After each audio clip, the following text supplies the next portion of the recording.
Picture चालू करो बे। सुभ्रांश राय जी, अगर आईटी केस में कांग्रेस से डर गई सरकार और ईडी केस में फिर डर गई सुप्रीम कोर्ट से सरकार से, मैं पूछना चाहती हूं, अगर ये सरकार इतनी डरी हुई है कभी सुप्रीम कोर्ट से, कभी इनकम टैक्स से, कभी आप से, कभी आम आदमी पार्टी से, तो फिर तानाशाह कौन है?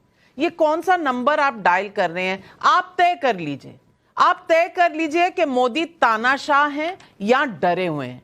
क्या कोई तानाशाह कभी डरा हुआ होता है? ये मुझे समझा दीजिए और आज देश के तमाम लोगों को भी समझा दीजिए।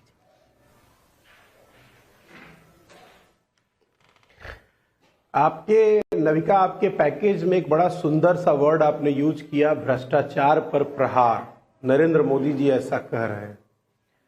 मुझे सुन के और पैकेज लिखने वाले की सोच पर हंसी आने लगी कि 24 साल का युवा अग्निवीर बन के रिटायर हो रहा है और 74 साल का बुजुर्ग आदमी तीसरी बार सत्ता मांगना सिर्फ इसलिए मांग रहा है कि आसाम में हेमंत बिश्व शर्मा, बंगाल में शुभेंदु अधिकारी, महाराष्ट्र में अजीत पवार जैसे लोगों को उनको अपने साथ गले लगाकर उनके भ्रष्टाचार को कमल छाप साबुन से धोना है। वाह रे भैया, पैकेज लिखने वाले, थोड़ी बहुत तो पढ़ाई कर लिया करते। ये बड़ी अच्छी बात कही आप। दूसरी इंपॉर्टेंट बात, एक और आपने बड़ा सुंदर सा शब्द यूज किया अपने पैकेज के अंदर कि नरेंद्र मोदी जी कह रहे हैं कि हम 10 सालों से देश में लगी हुई आग को बुझा रहे हैं। वाह रे भैया, 10 सालों से देश में लगी हुई आग बुझा रहे थे तो नरेंद्र मोदी जी मणिपुर क्यों नहीं जा रहे? मणिपुर क्या भारत एक गणराज्य का हिस्सा नहीं है? वहां जाने से नरेंद्र मोदी को वीजा पासपोर्ट की जरूरत पड़ती है क्या? उस तरह के वीजा की जरूरत है जो प्रधानमंत्री बनने से पहले अमेरिका ने नरेंद्र मोदी को देना बंद कर दिया था? एक बात, नरेंद्र मोदी जी कह रहे देश में हम आग बुझा रहे हैं, तो जो 700 से ज्यादा किसान अपनी मांग को लेकर बॉर्डर पे, यहाँ दिल्ली के बॉर्डर पे शहीद हो गए, आज तक नरेंद्र मोदी जी ने उनके लिए तो कुछ कहा नहीं।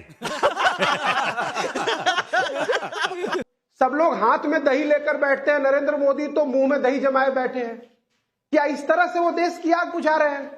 और तीसरी इंपॉर्टेंट बात मैडम, भ्रष्टाचार की, अगर हर भ्रष्टाचारी का आखिरी मंजिल पंडित दीनदयाल उपाध्याय मार्ग और भारतीय जनता पार्टी का हेडक्वार्टर है, अगर हर भ्रष्टाचारी को पता है कि भ्रष्टाचार करने के बाद नरेंद्र मोदी को चुनावी चंदा देंगे इलेक्टोरल बॉन्ड के रूप में, उसके बाद क्या? उसके बाद आजादी ही आजादी, कुछ हो नहीं सकता। इस तरह के भ्रष्टाचार हटाने की बात नरेंद्र मोदी कर रहे हैं। क्या यही भ्रष्टाचार की कल्पना नरेंद्र मोदी ने करी थी? क्या यही बात कहकर वो 2014 में आए थे सरकार में?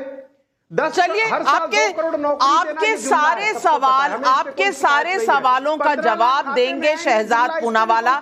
मैं आपको 120 सेकंड दे चुकी हूं। सुभ्रांश राय जी, ये समय है जो आपको कभी पूरा ही नहीं पड़ता, लेकिन जब आप हम पर प्रहार करते हैं ना, तो मुझे आपको दुरुस्त करना पड़ता है। आपने कहा पैकेज लिखने वाले ने लिख दिया।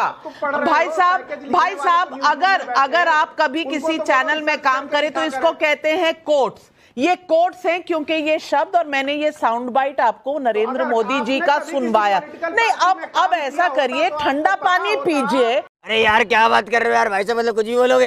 ठंडा पानी पीजिए, मुंह में दही नहीं तो पानी पकड़ कर बैठ जाइए। लेकिन मुझे अब अपनी बात कहने दीजिए, क्योंकि आप मेरे बॉस नहीं हैं, आप मेरे बॉस नहीं हैं। और आप जितना बोल चुके हैं पार्टनर, आप जितना बोल चुके हैं उतना समय मैं आपको दे चुकी हूं। लेकिन मैं जनता को यह बताना चाहती हूं कि कोट अनकोट लिख दो तो इनको समझ में नहीं आता, पता नहीं कहां से पढ़ लिख कर आते हैं। और साउंड बाइट सुनवा दिया, अरे भाई सुन तो लो, लेकिन वो भी समझ नहीं आता। प्रहार है तो मोदी जी पर बाद में होता है, पहले चैनल पर हो जाता है, पहले मुझ पर हो जाता है। ये तो इनकी प्रॉब्लम है। अर्जुन ने सिखाया था अपनी दिशा सही रखो, टारगेट प्रैक्टिस किया करो। टारगेट है मोदी, टारगेट मैं नहीं हूं। लेकिन सुभ्रांश राय जी, ये कृष्ण ने अर्जुन को सिखाया था, लेकिन आपको तो टारगेट ही भूल जाता है कौन है। लेकिन सवालों का जवाब देने में आप हमेशा चूक जाते हैं। मैं फिर आपको पूछती हूं, मोदी डरा हुआ या तानाशाह? ये फंस गया सीएम।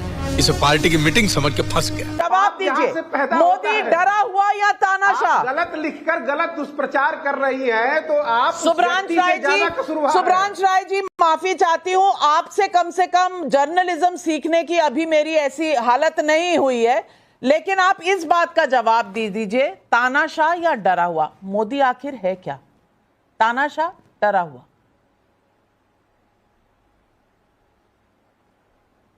नरेंद्र मोदी पहले तानाशाह हैं, बाद में उनकी व्यवस्था हो जाती है, क्योंकि और वो कहीं डर ना जाते कहीं हैं। वो एक संविधान की किताब जिसको देखकर शहजाद हम पूनावाला बड़े जी, हुए हैं, शहजाद जिसको पूनावाला जी, पढ़कर हम पहले बड़ा तानाशाह महसूस होते हैं करते और फिर ये लोग मिलकर उन्हें डरा देते हैं, वो डर जाते हैं। देखिए, सबसे पहले तो शुभ्रांश जी को कोई दोष मत दीजिए।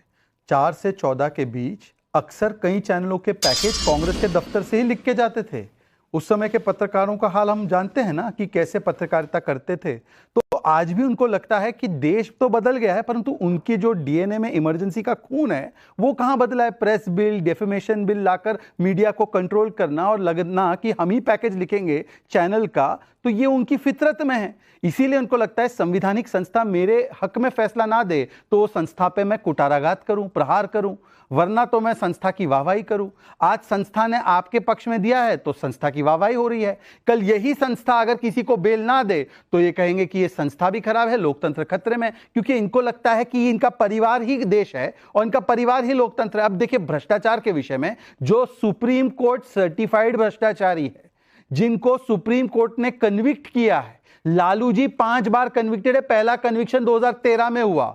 जेएमएम कन्विक्टेड है, पहला कन्विक्शन 1990 में हुआ। टीएमसी, डीएमके, एसपी, सब पर केस कांग्रेस की सरकारों ने लगाया। तुम्हें शर्म है? कुछ शर्म आया है? भाई, ये तो भ्रष्टाचारियों का कॉलोनियल कजिन्स है ये करप्शन के, और आज उन्हीं के साथ मिलकर अरविंद केजरीवाल से सवाल है। इन्हीं के तो इस्तीफे की मांग करते थे ना आरोप लगने पर।